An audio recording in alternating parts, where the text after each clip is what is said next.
So if you're worried about things going wrong, one thing we all know about technology is that it's great when it works, but it can also be very erratic, and we can't panic when things go wrong.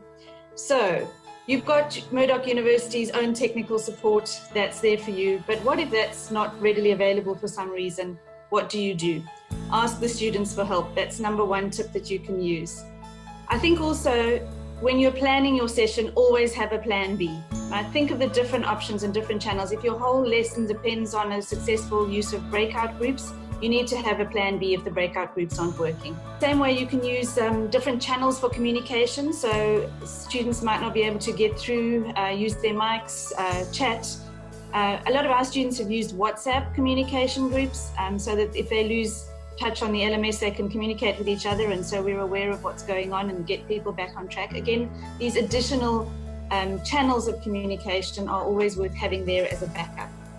Finally, I would say start small, try something new every time, but don't try and do everything at once. Right? Use what you're comfortable with and then add to it each time. Each session, try something new. Be as creative as you can, but also be comfortable with what you want to do. There's also one last thing, and that's humor, right? Rather than getting tense and flustered when things go wrong, use humor. Talk about technology as if it's a misbehaving student, it's just left the room without asking, or it's hasn't turned up for the class. Using humor makes your students realize you're human after all. Thank you.